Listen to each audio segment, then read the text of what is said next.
The mighty Christopher Columbus, the man who once stood at the helm of Spain's greatest maritime gamble, was now a shadow of his former self.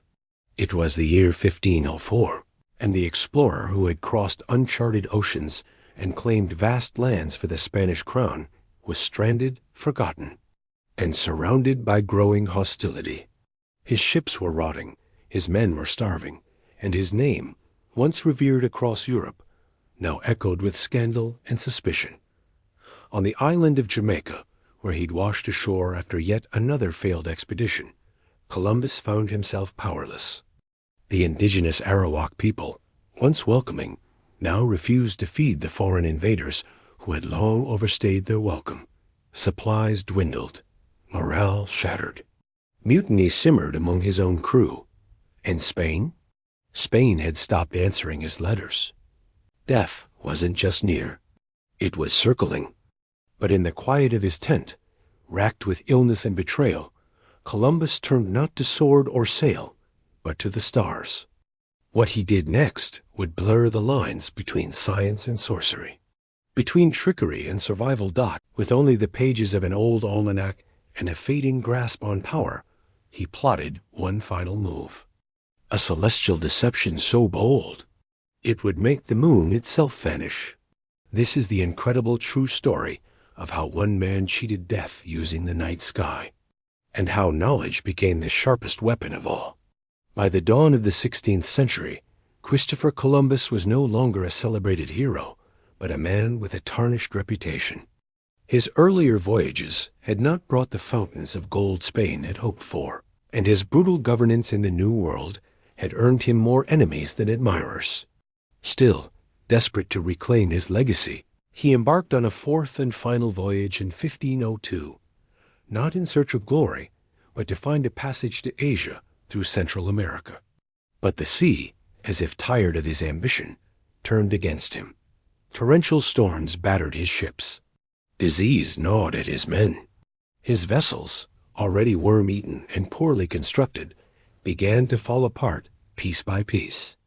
By June 1503, two of his last ships, the Capitana and the Santiago de Palos, were wrecked on the northern coast of Jamaica.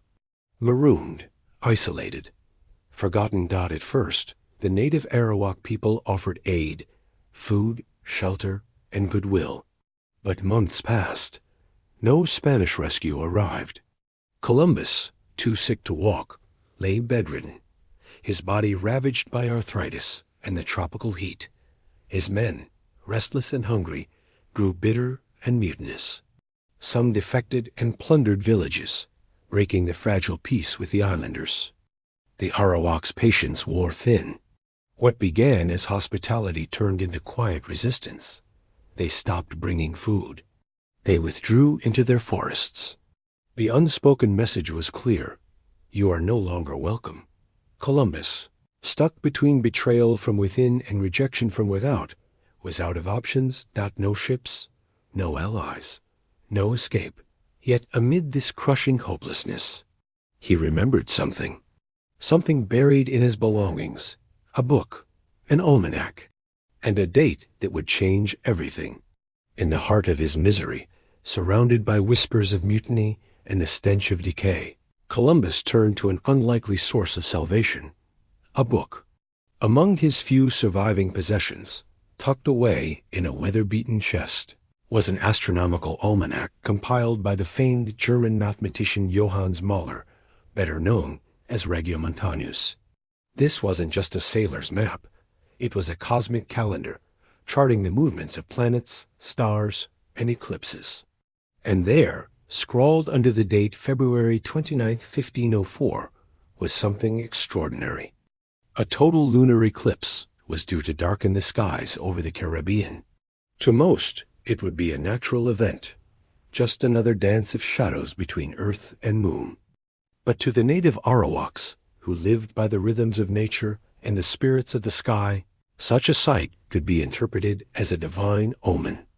Columbus understood the power of belief, and he was about to turn that eclipse into a weapon.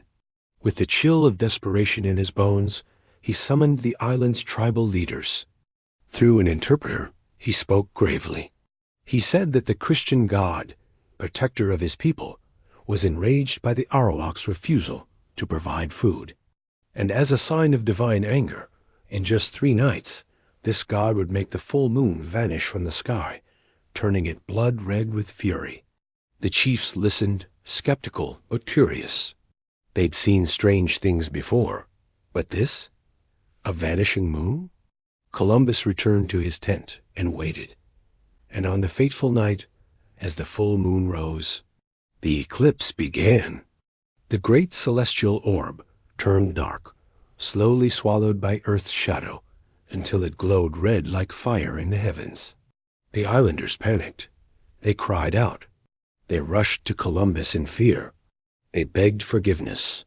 "Tell your God to bring back the moon," they pleaded. Inside his tent, Columbus watched the eclipse's progression through a small slit in the fabric, calculating every moment dot at the right time. When the eclipse was nearing its end, he emerged, lifted his arms to the sky, and declared, "God has shown mercy. Your punishment is lifted. Look to the heavens." And there, as if on cue, the moon began to brighten once again. To the Arawaks, it was a miracle. To Columbus, it was the perfect illusion. The sky was bleeding. As the moon darkened into a haunting red, the island of Jamaica fell under a strange, terrifying silence. The winds whispered through the trees. The sea, which once shimmered silver under moonlight, now reflected a ghostly crimson hue. To the Arawaks, this was not an eclipse. This was judgment. Men and women dropped to their knees. Elders trembled. Mothers clutched their children. They believed the gods had turned against them, that the foreigner, the pale man with the strange tongue and broken ships, had summoned a curse from the heavens. Dozens of villagers rushed through the jungle toward Columbus's makeshift camp, bearing offerings, baskets of fruit, smoked meat, gourds of water. They fell at his feet, begging him to intercede with his God, to bring the moon back, to restore balance. Inside his tent, Columbus kept up the ruse. He didn't respond at first. He stayed hidden, calculating. He knew the eclipse would soon pass, and timing was everything. He knelt theatrically. He murmured fake prayers. He looked toward the heavens through a slit in the tent. And then, when he saw the first sliver of moonlight piercing the blood-red sky, he emerged. Wrapped in his tattered cloak, he stood tall, eyes blazing with false divinity. He raised one trembling arm to the sky and shouted, "Behold, God has heard your cries and granted mercy." Gasps echoed across the village as the moon began to return white, bright, full once more. The fear turned to awe. To the Arawaks, this was no mere man. This was a prophet, a sorcerer, perhaps even a god in flesh. From that moment on, Columbus and his crew were fed and protected. The Arawaks resumed their offerings. His mutinous men, watching this miracle unfold, fell back into uneasy obedience. For the next several months, Columbus survived, not by might, not by favor from Spain, but by a manipulated moment in the sky. It was a triumph of cunning over circumstance. A lifeline cast not from Europe, but from the heavens. And for perhaps the last time in his life, Christopher Columbus held power. The eclipse faded. The food returned. The island, for a while, fell into uneasy peace. But in the shadow of that blood-red moon, something deeper had changed, not just on the island of Jamaica, but in the legacy of Christopher Columbus himself. He had once been the beacon of Spanish ambition, the man who defied the edge of the world and returned bearing the promise of empires. But by this fourth voyage, that promise had withered. There were no golden cities, no mystical passages to Asia. There was only a sick man, shipwrecked and forgotten, surviving not through conquest, but clever illusion. The story of the eclipse became whispered legend, first among the Arawaks, who would never forget the night the moon disappeared, and later among Columbus's crew, who saw firsthand the power of a well-timed lie wrapped in divine spectacle. But Europe never fully heard the tale. When Columbus finally returned to Spain in November 1504, aged, crippled, and discarded, there was no grand welcome. He wasn't a hero. He was a problem to be managed, a relic of a bygone dream. Yet even as his body weakened, his myth only grew. To some, Columbus became a genius navigator, a master of strategy who bent the heavens to his will. To others, he remained a manipulator, a desperate figure clinging to control by exploiting the awe of those he once sought to dominate. But whether savior or trickster, prophet or fraud, one truth remains. He survived not with swords, not with ship's dot, but by turning a page in a book into a moment of divine theater. And in doing so, Columbus didn't just save his life. He etched one final story into the great and terrible legend of the age of exploration, a story where science became sorcery and the moon became a mask. When rescue finally came in June 1504, it wasn't the triumphant return Columbus once envisioned. There were no banners, no cheers, just a single Spanish caravel anchored off the Jamaican coast, sent only after two of his loyal men had braved the open sea in a desperate canoe journey to Hispaniola. Columbus was gaunt, sickly, and barely able to stand. He had survived a year marooned on a hostile island, not by might or royal support, but by trickery and time. And yet, as he boarded the rescue ship, he must have believed he had earned at least some redemption. But when he returned to Spain in November 1504, reality hit like a tidal wave. Queen Isabella, his most powerful supporter, lay on her deathbed. Her fading breath marked the end of any political protection he still clung to. King Ferdinand greeted his return not with gratitude, but with cold silence. He had other priorities, other explorers, other dreams. There were no grand receptions, no parades through Seville or Barcelona. The admiral who once sailed into Spanish ports, hailed as a titan, was now ignored by the very empire he helped create. His final request to be granted governorship over the new lands, as promised in his contracts, was met with indifference. His title of Viceroy of the Indies was quietly shelved, his wealth and glory denied by technicalities and court politics. But what stung most was not the loss of status, it was the silence. After a lifetime of defiance, storms, and stardust, Columbus had returned not in chains of iron, but in chains of irrelevance. He tried to write his truth. He penned letters to his son, to nobles, to the crown itself, pleading, rationalizing, justifying. He reminded Spain of his sacrifices, of the riches he had delivered, of the prophecies he had fulfilled. But the world was already moving on. Amerigo Vespucci's name was now whispered with growing reverence. New maps bore not the name of Columbus, but that of another. His legacy was being rewritten in ink he could no longer control. Columbus, the man who defied the edge of the world, now stood on the edge of obscurity, and the silence that greeted his return may have been the most painful betrayal of all. Christopher Columbus had once stood at the center of the world's greatest transformation, a man whose voyages reshaped continents and redrew the edges of maps. But by the early 1500s, his name no longer inspired awe. He had returned to Spain, not as a conquering hero, but as a relic of a past the crown now sought to quietly erase. He was ill, isolated, and ignored. Stripped of titles he once held sacred, Admiral of the Ocean Sea, Viceroy of the Indies, Columbus found himself shuffling between legal battles and petitioning the court to honor the promises made to him in earlier contracts. But the royal court had moved on. His enemies whispered that his mind was fraying. His allies had either died, turned away, or been silenced. Even his letters to King Ferdinand, once filled with grand plans and confident reports, now read like the diary of a forgotten man, begging not for glory, but simply for recognition. He settled in Valladolid, far from the ports he once commanded. There, he lived in modest obscurity, racked by arthritis, unable to walk without help. The man who once crossed oceans could now barely leave his bed. Yet his mind remained active.